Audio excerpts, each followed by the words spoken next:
Bien-aimés dans le Seigneur, bonjour. Le moment est plus que précieux de magnifier le Seigneur qui a permis que nous soyons là en ce moment précis pour vous livrer les substances de cette activité. Je vous demande de consacrer quelques minutes de votre temps à cette activité, la 286e, qui veut vous faire savoir ce que cela comporte, ce thème. Jésus est dans la barque et qui a été tiré du livre de 1 Samuel, chapitre 17, du verset 32 au 49e, et de l'évangile de Jésus-Christ selon Marc, chapitre 4, verset 35 à 41. De l'explication de ce thème, bien sûr, nous passerons aux commentaires des deux thèses afin de vous amener à comprendre ce qui est caché dans ce thème. Ce thème qui nous invite à nous doter de courage, d'abnégation sur le chemin de salut sur lequel nous sommes. Nous nous sommes engagés pour l'éternité. Alors, il est important que tu saches que tu ne dois jamais avoir peur et les enseignements suivants te permettront de savoir comment t'y prendre et de voir, de vivre les expériences de David qui est vraiment très, très édifiante pour ta vie en Jésus-Christ. Bien-aimé, l'Esprit Saint, l'Esprit de Dieu est avec nous. Nul doute qu'il est dans la barque et il nous guide, il nous oriente et nous permet de réaliser ce qui est beau, merveilleux dans sa parole pour toi et pour le monde entier. Nous ne pourrons que le magnifier et lui dire merci, merci Seigneur Jésus pour tout ce que tu as accompli dans notre vie de tous les jours. Alors, sans plus tarder, nous allons aborder notre activité et le thème Jésus est dans la barque est ce que nous allons livrer au prime abord à travers son explication.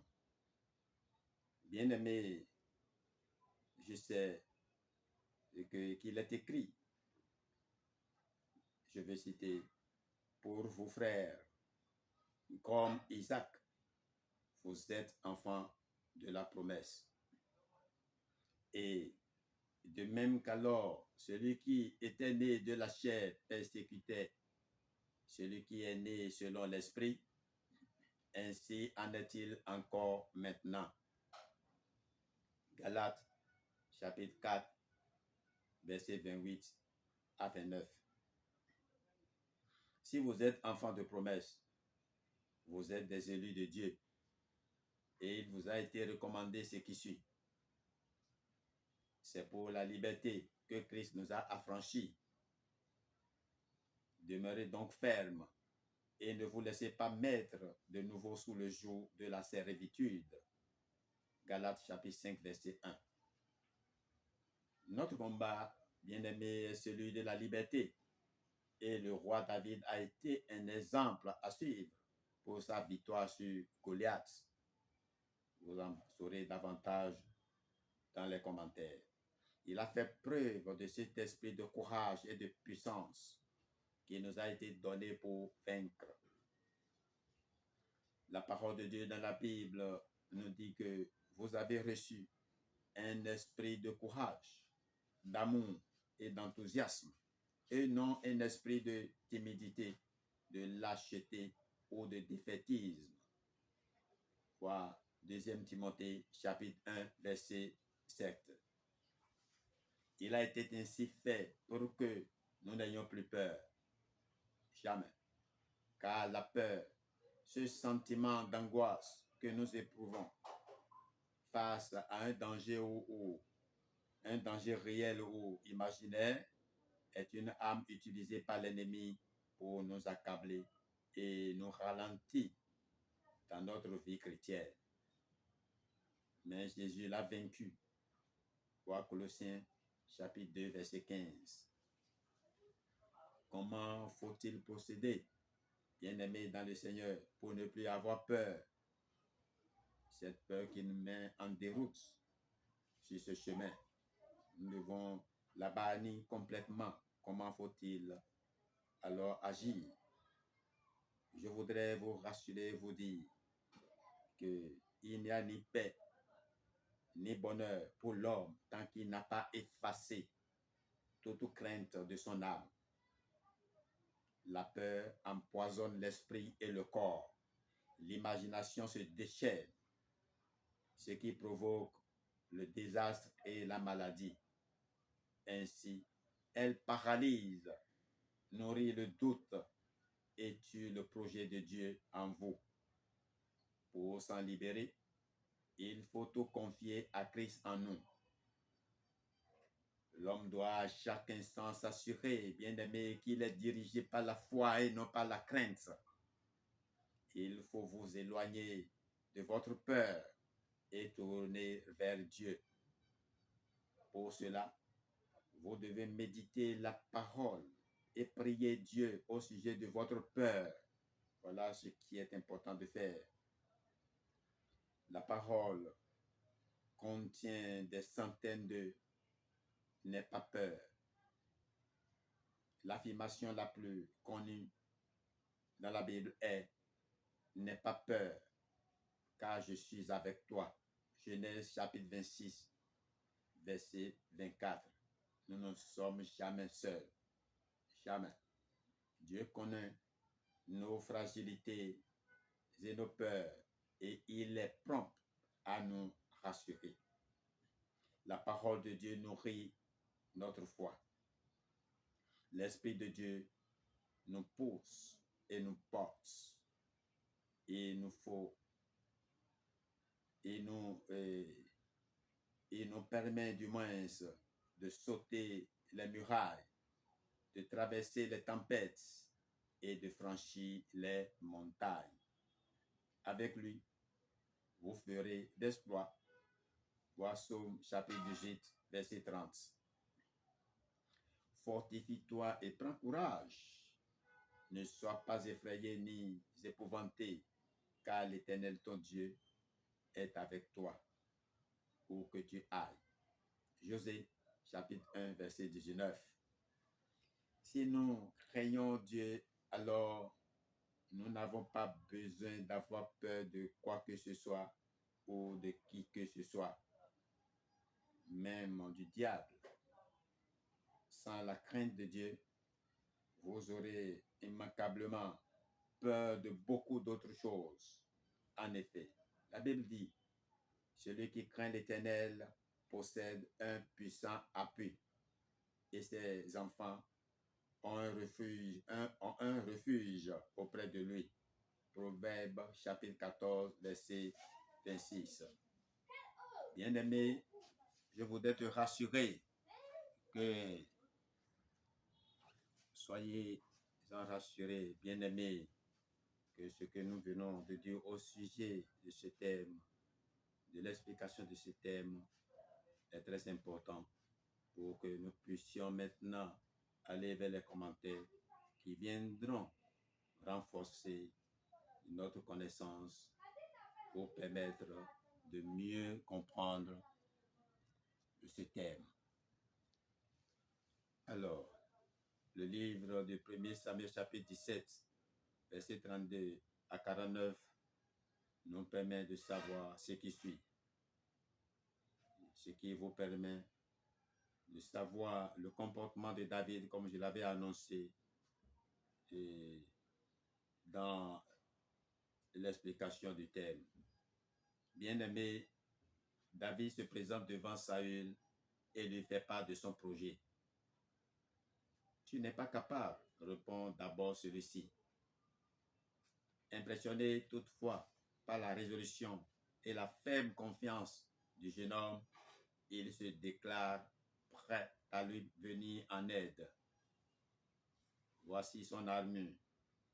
Il la prête à David.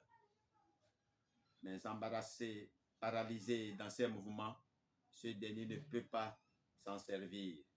Non, ses armes seront les humbles instruments du berger, sans valeur aux yeux des hommes. Elles mettront d'autant plus en évidence la puissance de l'Éternel.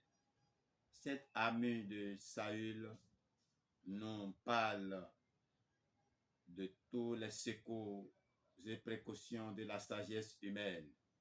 La foi les considère comme une entrave. Sachez, bien-aimés, que tous ceux à coup, tous ceux auxquels vous faites recours pour lutter, pour chercher à vous sauver, ne servent à rien. Ils sont des entraves pour votre foi. Le seul secours pour vous, c'est le Seigneur Jésus qui est avec vous, qui est dans votre vie et qui vous conduit.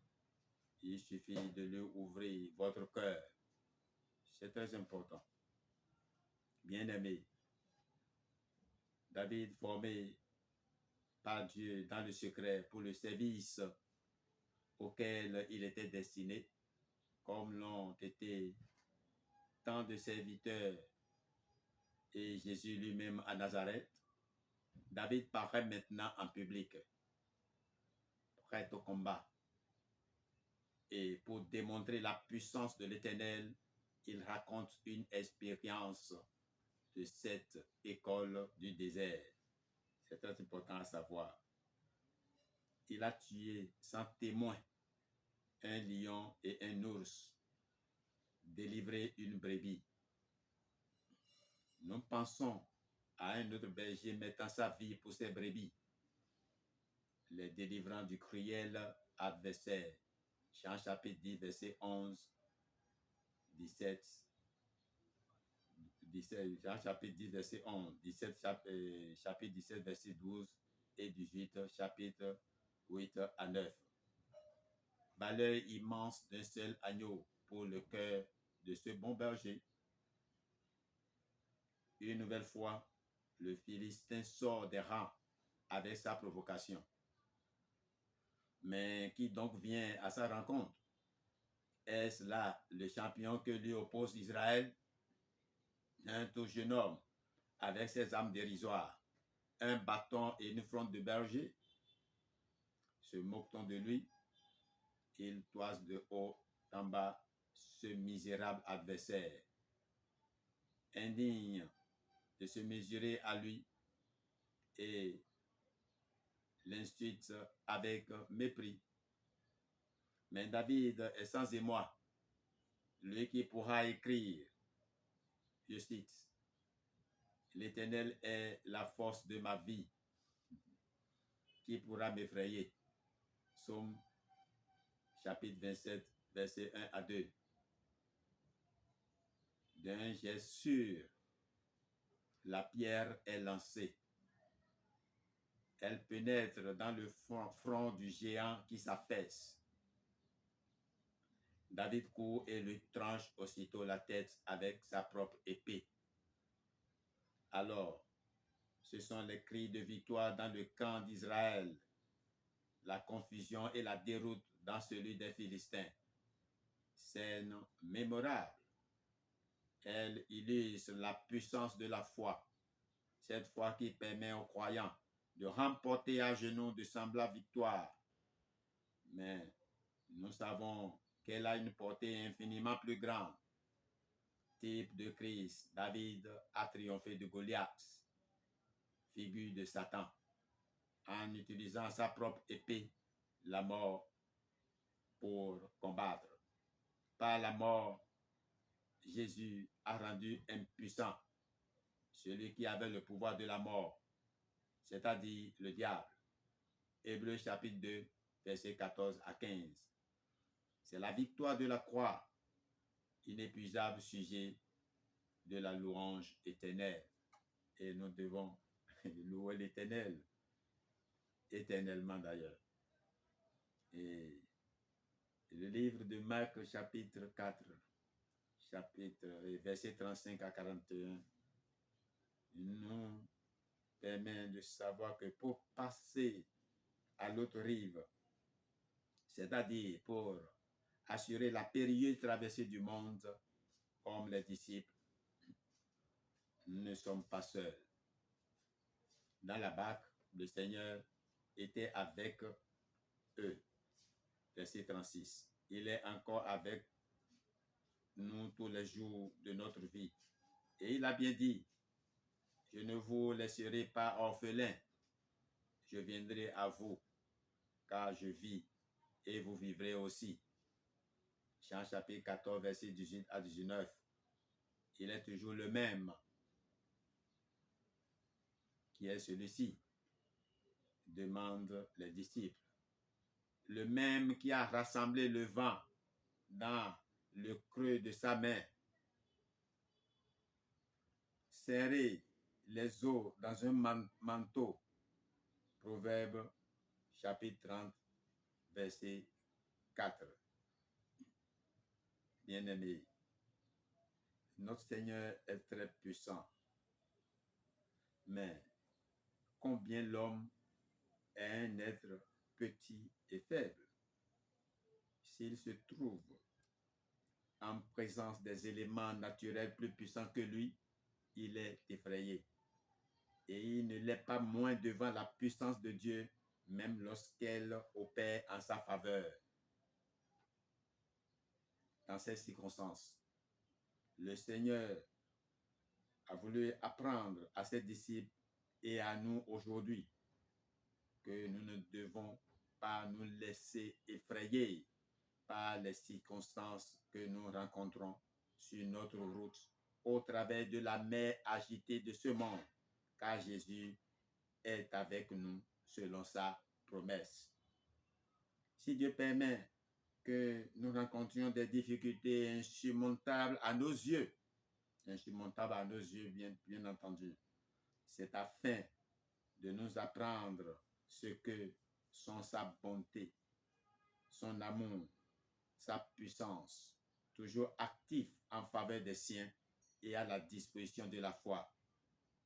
Si nous avons prié avec nous le Seigneur, comme il était, le Dieu sauveur, le Tout-Puissant, invisible aux yeux de la chair, toujours présent à la fois, nous n'aurons rien à craindre. Invisible aux yeux de la chair, toujours présent à la fois. Nous n'aurons rien à craindre. C'est lui qui nous a mis en chemin pour le ciel. Et jusqu'à ce que nous ayons atteint ce rivage éternel, il est avec nous et pour nous. Et il désire voir notre foi se manifester dans la tranquillité au milieu des circonstances les plus adverses. Bien-aimés, voilà qui est important à savoir. Et nous devons le savoir pour vivre pleinement notre foi dans ce qu'elle comporte de mieux, de glorieux, de splendide pour notre vie ici-bas. Ah oui, et je vous invite, très chers bien-aimés dans le Seigneur, à lire, écouter, revoir ces enseignements afin d'en tirer des leçons nécessaires à votre vie en Christ. C'est très important. C'est pourquoi je vous propose ce cantique, même si vous ne le connaissez pas. Jésus est notre chef de bord. Le titre déjà devait vous impressionner. Jésus est notre chef de bord, que personne ne se frère, quoi qu'en soit le tumulte de cette vie, quoi qu'en soit les vacarmes, les agitations de notre parcours ici-bas, quoi qu'en soit tout ce que nous aurons à traverser, sachez que Jésus est le chef de bord. C'est lui qui conduit la barque. Il est dans la barque avec nous. il est là, il est présent en nous. Et il fait toutes choses. Et devant toute situation, dit tout simplement, je remets ce que je traverse dans le Christ en moi. Il y a un Christ en moi et en toi également. Ah oui, oui, c'est ce qu'il faut, il te faut. Remets toutes choses sur le Christ qui est en toi et tu iras de l'avant libre. Par ta foi, tu es libre. Voilà ce que nous pouvons retenir de cet enseignement. Je t'ai dit, il est important. La foi, nous devons chercher à l'avoir à tout moment. Le contraire de la foi, vous savez, c'est la peur. Oui, c'est l'opposé. Donc, faut l'éviter, la peur. Devant toute situation, nous devons nous rappeler que Jésus est toujours avec nous. Et nous allons toujours triompher comme David devant Goliath. C'est très important. Et nous savons qu'il est avec nous dans ce monde, quoi qu'en soit ce qui arriva. Il est là. Il est notre chef de bord. Que personne ne s'effraie. N'ayez plus peur. Oui, nous avons une vie éternelle et nous sommes en route pour cela. Il nous a mis en chemin et il est avec nous. Voilà tout pour cet enseignement que je viens de vous livrer. Qu'il soit pour vous un sujet de joie, d'allégresse, de bonheur, de comment dirais-je, de fermeté sur votre chemin vers le ciel. Voilà tout. Au nom de Jésus-Christ, je vous les livre. Amen. Votre bien-aimé Ngbo Dinakpo Ignace des Églises et Chérubins et Séraphins. À bientôt pour d'autres publications dans le Seigneur.